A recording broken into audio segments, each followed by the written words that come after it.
Eh ben salut les amis, ici on est à Vancouver et plus précisément chez nos amis de Rocky Mountain. Rocky Mountain que vous connaissez tous, voilà, marque iconique de la scène VTT, VTT Freeride, mais pas que, et vous allez voir.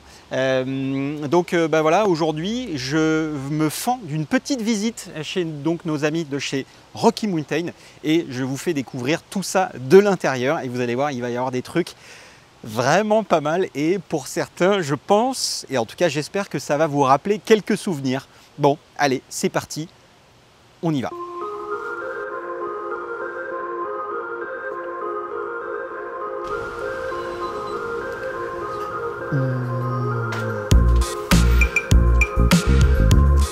Bon alors là on entre dans le Saint des Saints et c'est un peu le Hall of Fame de Cherokee avec toutes les reliques.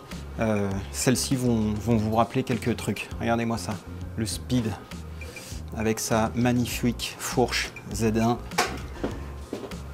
Autre style avec son système, comme vous pouvez le voir, de serrage rapide pour changer en fait la courbe de suspension. Celui-là, hein, le Suzy Q, qui a un peu moins rencontré de succès. Ici, on a un Element qui est dans son jus. C'est une relique qui est toute neuve. Il n'y a pas une trace. Alors ici, on est dans les bureaux de Vancouver, sachant qu'il y a deux bureaux pour chez Rocky. Il y a bureau à Vancouver et bureau au Québec. Ici, sur le siège de Rocky à Vancouver, il y a du marketing, du développement produit et du prototypage qu'on va voir un petit peu plus tard. À Québec, il y a la partie administrative et développement des moteurs. Particularité ici, c'est qu'on est vendredi et que le vendredi, c'est une journée un peu spéciale pour les employés de chez Rocky, puisque comme on est à Vancouver, c'est une ville qui est très active en termes de vélo, et donc les employés peuvent travailler de chez eux le matin et aller rouler l'après-midi, histoire de bien se rappeler de pourquoi est-ce qu'on bosse dans une industrie de vélo. Ici aussi, regardez ce magnifique RM9. Je ne sais pas si ça vous a fait rêver, mais en tout cas, moi, oui, magnifique vélo iconique. On va retrouver maintenant Jonathan qui va un petit peu nous raconter deux, trois trucs. Bon. Salut Antoine. Salut Jonathan. Bienvenue Ça chez va Rocky Mountain Merci. à Vancouver. Bon, Jonathan, tu parles français. Oui. Il faut que tu nous expliques un petit peu pourquoi, parce que ici on est quand même à Vancouver, ça parle anglais. Oui. Pourquoi il y a autant de Français en fait? En fait, il faut savoir que Rocky Mountain au Canada est basé à Vancouver, mais aussi au Québec. Donc on a deux bureaux. À Vancouver, ici, on va retrouver tout ce qui est la partie marketing et surtout ingénierie, recherche et développement, test des cadres. Au Québec, on a aussi une partie test, mais plus orientée sur les vélos électriques et notamment notre moteur Dynami.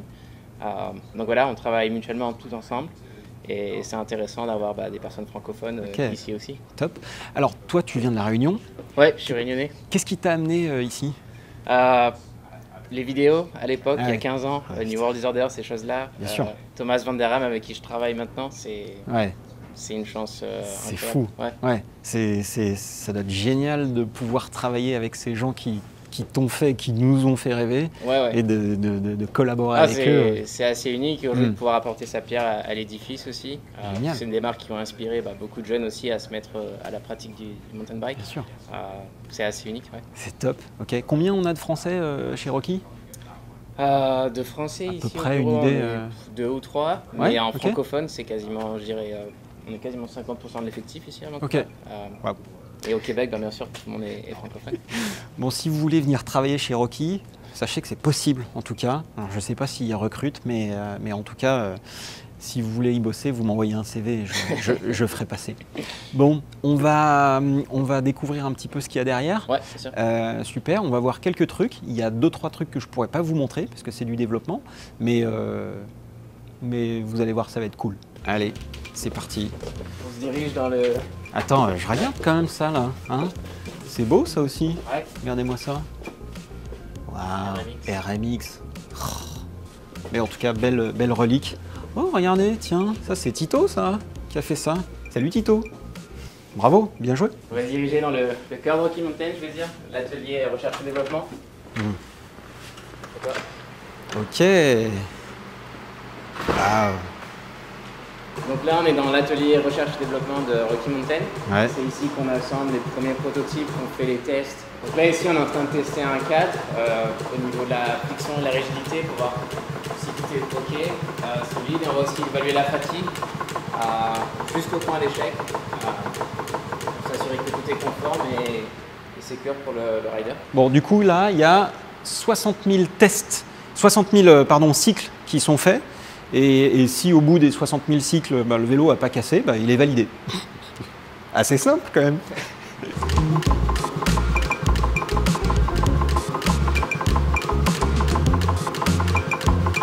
Bon les amis, là on est un peu dans le cœur du réacteur. Bon Jonathan, c'est quoi ici? C'est ça exactement, donc là on est dans l'atelier recherche et développement du bureau de Nord Vancouver. Donc c'est là que tout commence, on va dire. On commence par réfléchir sur la forme des tubes, comment on va les assembler, les tolérances, les dimensions critiques. Ensuite on va aller imprimer un cadre en 3D pour s'assurer que toutes les pièces... Ensuite on va aller imprimer un cadre en 3D pour s'assurer que toutes les pièces puissent s'insérer sur le cadre sans aucune obstruction, comme les amortisseurs, les jeux de direction, toutes ces choses-là. Et là, on arrive sur un produit fini. Donc ça, c'est le triangle avant de notre tout dernier Slayer, en carbone avec le storage dans les downtubes. Donc c'est assez incroyable quand même de pouvoir voir la création de A jusqu'à Z jusqu'au lancement. Mais voilà, tout commence ici. Ça, c'est un dessin du Slayer qu'on a ici. Donc on va shaper les tubes, les mettre en superposition, voir que les dimensions sont bien respectées. C'est une étape très importante dans la création du vélo. Courbe de suspension, les maquettes, tout est dessiné, essayé et contrôlé ici à Nord Vancouver. Ouais, donc là c'est la partie CNC. On va aller vraiment usiner, modeler les tubes des cadres. Ensuite on a le four qui est derrière. On va les choquer, chauffer pour que toutes les soudures se mettent bien en place. Voilà, toutes les machines qu'on voit ici.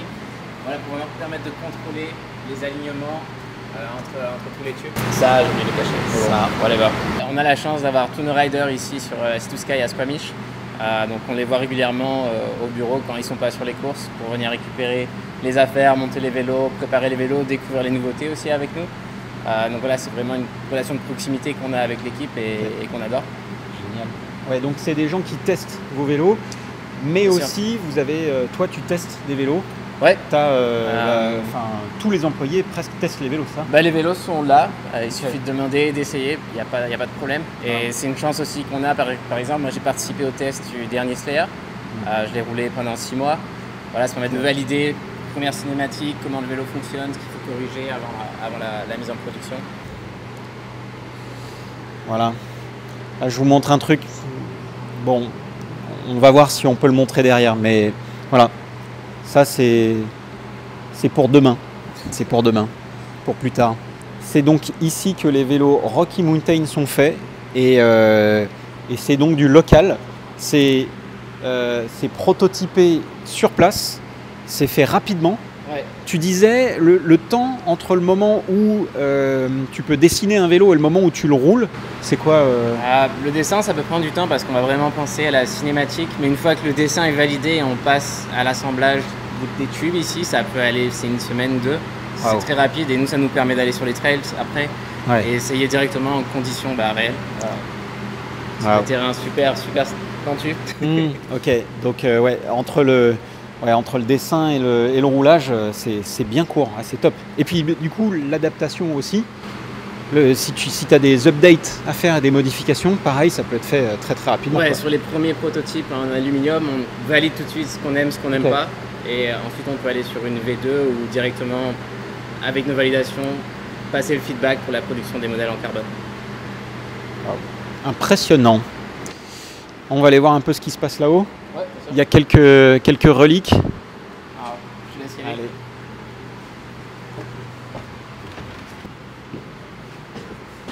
C'est un peu le coin atelier ici où tout le monde peut venir aussi monter ses vélos. C'est l'avantage qu'on a aussi, d'avoir tous les outils, tous les produits. Pour se faire plaisir aussi, avoir un vélo qui roule au top à chaque fois. Excellent. Des cadres qu'on a testés pour valider différentes cinématiques qu'on a validées ou non, qu'on utilisera dans le futur. Il y a aussi pas mal de vélos du staff hein, ici. C'est un peu un mélange, on va dire. Il est déjà sur Pink Bike, il est déjà fuité. Mais bon, voilà.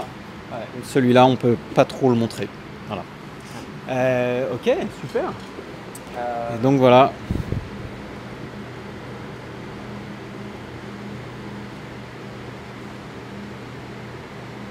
Bon Jonathan, on est avec le Powerplay, Ouais, Altitude Powerplay. ouais.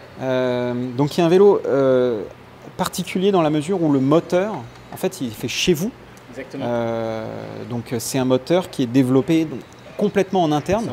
Et donc à la base, c'était un moteur qui était développé pour des vélos qui n'étaient pas des VTT. Tout début, alors pour donner un peu de contexte, au niveau moteur, tout est développé à Saint-Georges, au Québec. On a toute la partie ingénierie, propulsion qui est là-bas. Et tout a commencé, oui, avec des vélos en libre service, Vélib. Mais on s'est rendu compte que toutes ces technologies étaient fortement applicables au milieu du VTT. C'est pourquoi maintenant c'est 100% incorporé chez Rocky Mountain, chez nous. Donc là on est sur le Dynamic 4, moteur fait maison, le plus puissant du marché, je pense qu'on peut le dire, ça a été testé et vérifié aussi. Okay. Alors pour les connaisseurs et ceux qui aiment les chiffres, on peut aller jusqu'à 108 Nm et pic de puissance situé à 750 watts.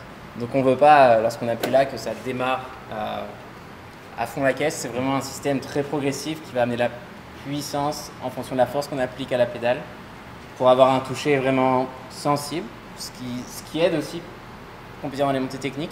Nous, quand on teste, c'est sous la pluie en hiver, souvent il pleut quasiment tous les jours de la semaine. Donc c'est agréable d'avoir un vélo qui peut prendre du jus sans patiner par exemple. Aussi, tu m'expliquais que c'est un moteur donc, qui est utilisé uniquement sur les vélos Rocky. Oui. C'est un moteur que vous ne vendez pas à d'autres marques. Et donc, il n'y a que Rocky qui utilise ce système-là. C'est que nous. Tous les efforts sont concentrés pour que ça fonctionne sur nos vélos avec nos systèmes de suspension, la construction des cadres.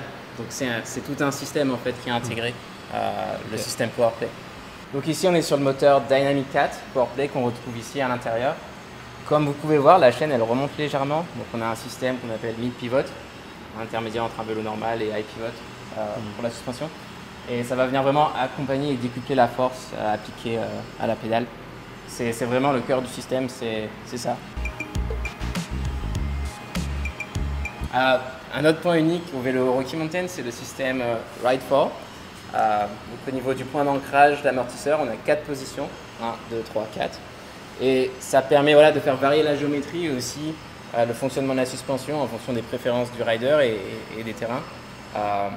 Donc voilà, la personne qui aime vraiment customiser, avoir une expérience unique sur un vélo, grâce à ça et d'autres réglages qu'on a aussi, on peut vraiment arriver à un résultat très très précis. Jonathan, tu m'as aussi dit que nos amis de chez Tribe et les Français avaient une contribution importante dans le développement des vélos. Est-ce que tu peux nous en dire un peu plus ? Bien sûr, on travaille en collaboration avec Tribe pour développer les moteurs et optimiser parce que ils sont toujours à fond sur les compétitions, donc il faut toujours donner plus. On a Lévi Batissa qui roule pour Tribe et qui est un super contributeur. Il a aussi un background ingénieur, donc très, très fin connaisseur. Donc ça nous permet, nous, d'avoir du feedback et de l'appliquer à des pratiques qui sont peut-être plus ouvertes, mais on prend tous les feedbacks possibles et le terrain de course, c'est parmi l'un des meilleurs parce que c'est là où les machines sont poussées à bout. Comme vous voyez, il y a beaucoup de France dans ces vélos. Je pense que c'est quelque chose qui marque pas mal, parce que pour une entreprise nord-américaine, c'est assez surprenant, mais effectivement, en France, on sait qu'on sait faire du vélo, mais c'est bien de reconnaître qu'il y a une véritable valeur ajoutée et une grosse contribution sur le développement des vélos.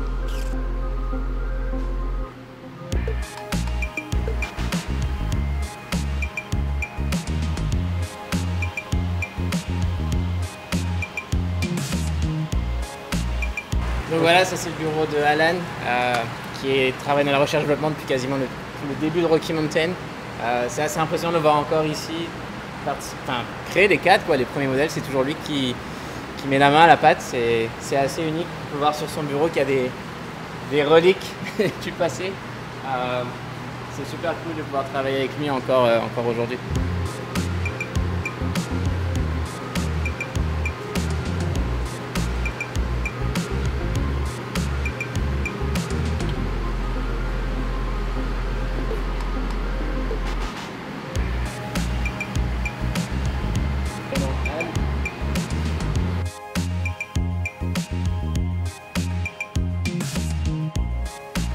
On a donc un vélo de route avec un système de flex qui permet d'avoir du flex à l'arrière. Donc en fait c'est ce tube suspendu qui, comme vous pouvez voir, voilà, et l'objectif c'est en fait d'avoir du flex là-dessus, et le flex qui est un peu adaptable. Donc la hauteur de la tige de selle s'adapte ici, et donc on a voilà, ce vélo avec du flex et avec cette roue lenticulaire à l'arrière, du plus bel effet. Une belle curiosité les amis.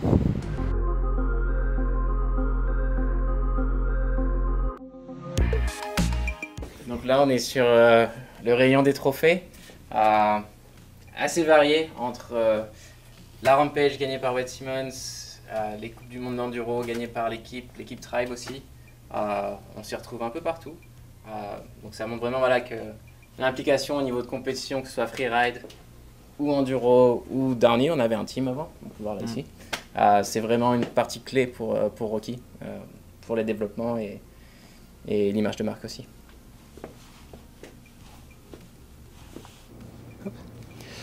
Bon Jonathan, apparemment on a un vélo qu'il faut qu'on regarde là. C'est quoi? Absolument. Le Pipe Dream, c'est un vélo qui a été roulé par Wade Simmons. Et ce qui est super intéressant de voir, c'est que c'est un vélo qu'on a assemblé ici, juste à l'atelier, et qui a servi de tremplin aux toute dernière génération de Slayer qu'on a lancé.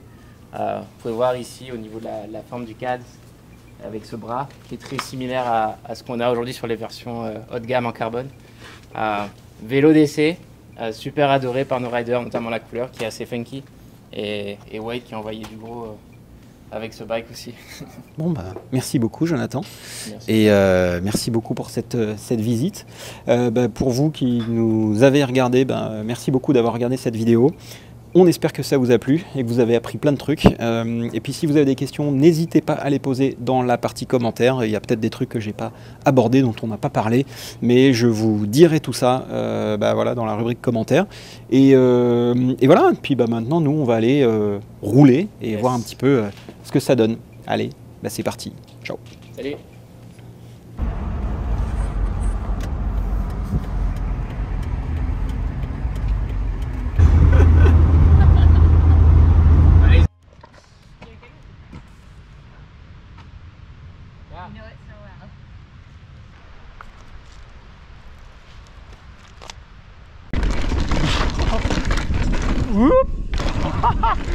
Oh là là. Ah mais le bonheur.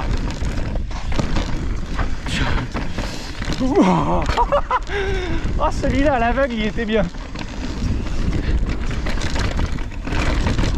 Oh là là.